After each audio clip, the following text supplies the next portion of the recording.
Hi there, you're here with Australian universities. Today we're exploring the University of Sydney, one of the top 100 universities in the world. Find out what makes this uni such a powerhouse on the global stage.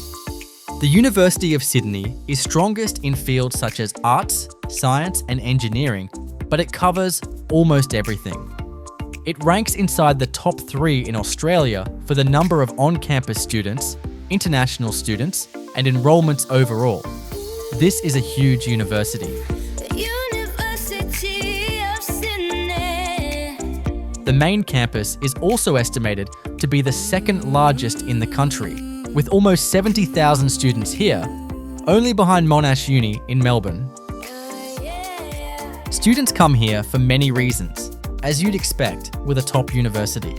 An instant draw is the beautiful campus in a prime part of Sydney. The main grounds are close to the city centre, with one edge running along Broadway, a busy road heading toward the inner west. At the front entrance is Victoria Park, an inner city sanctuary that provides a green buffer between the campus and the CBD. The uni's grounds are expansive, with sandstone buildings, lawns, and newer facilities spread across a wide area. You can walk past the various faculties for several minutes and stay fully inside the uni environment. Everything needed for daily study is on site, which makes the campus feel self-contained, even though it's part of a global city. Students are also attracted by the university's high ranking. USyd is roughly around the 50 mark on average in world university rankings. It's usually placed second or third in Australia, behind the University of Melbourne, and close to its fierce rival, USyd Sydney. These rankings mainly capture a university's reputation among academic researchers overseas. It's essentially a name recognition contest. And an institution called the University of Sydney is always going to do well. Earning a degree from here can only look great on your CV.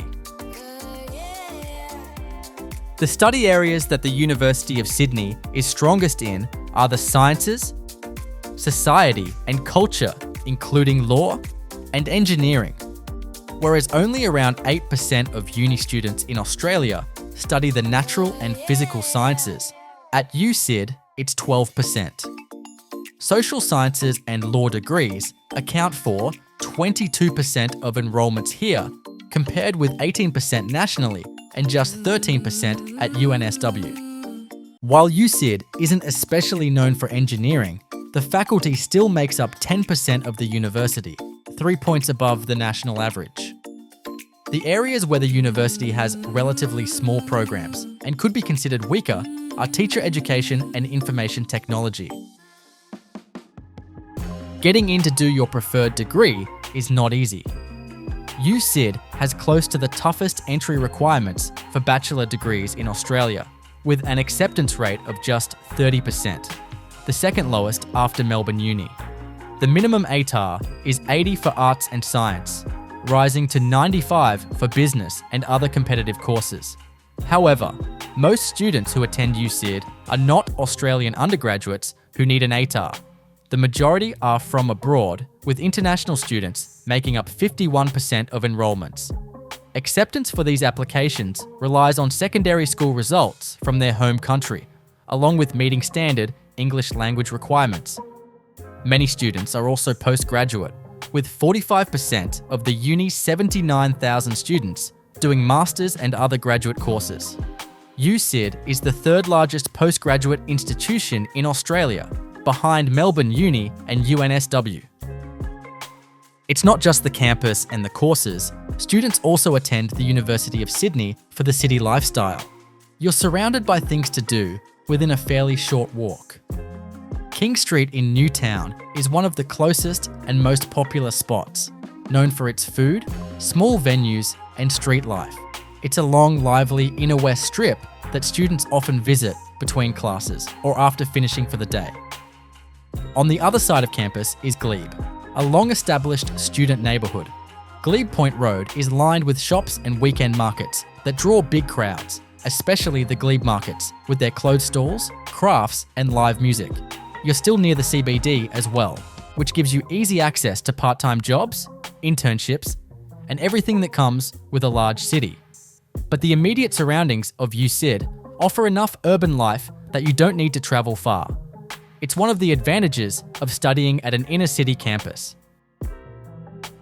Of course, one of the disadvantages of living in Sydney is the cost of housing. It can be just too expensive for many students.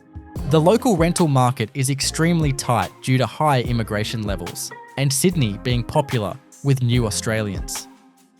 If you want to live close to campus, you're usually looking at around $300 to $500 a week for a room in a share house, with anything below $300 being hard to find. That's a sharp contrast with regional cities, where $200 to $300 is typical, and $300 is often the upper end. Because of these prices, the neighbourhoods around USyd tend to attract people who can afford the area, including well-off locals and international students. If you're on a tight budget, Sydney Uni is probably not for you.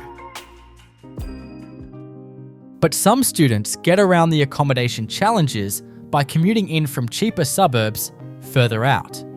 Public transport to and from the uni could be described as effective, though it takes some time. The nearest train station is Central, and from there it's a short bus ride or a 15 to 20 minute walk to the main campus. Most people rely on buses, with regular services running along Broadway and Parramatta Road. These routes can get congested in peak hours, though the distances are reasonably short. Longer travel times are simply part of life in Sydney, and people generally accept it. However, some students avoid a potentially boring commute by cycling instead and turning each trip into a workout. The terrain around the uni is mostly flat, and key approaches have direct routes that suit bikes. Driving to campus is problematic because of traffic congestion. Bus lanes along the main routes make driving slower than public transport, and parking on campus is limited and expensive. For most people, using a private car is simply impractical. Life as a student of the University of Sydney revolves more around your classmates than the instructors or the academic services. Because the uni is so large, the institution itself often feels under strain. In national satisfaction surveys, support and services are rated well below average. Teaching practices are slightly below average as well, and even facilities and resources don't score as highly as people expect from a top-ranked uni. The standout positive is interactions with other students. Something about the historic campus, set right in the middle of Sydney's chaos, brings people together. Many students feel like this is a special time and place in their lives, and they want to make the most of it. USyd has more than 200 clubs and societies, and this is where people often find their community.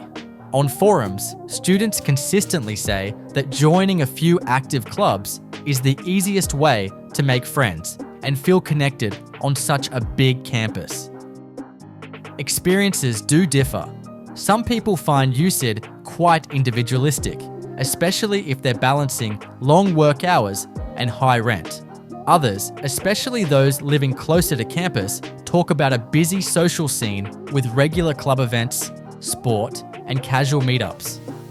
The culture is ambitious, competitive, and sometimes intense. A few online comments describe it as arrogant or even toxic, while others say the atmosphere is solid but not particularly warm. Most agree that the campus, peers, and course content are the main positives, and the weak point is the university's support systems. Student life here is informal and self-directed. You get out what you put in. And with the size of the campus and the number of people around you, there's always an opportunity to find your crowd if you go looking for it. In the end, life at Sydney Uni is what you make of it. The scale can feel overwhelming, but the people and the campus give you plenty to work with. If you put yourself out there, you'll find your place.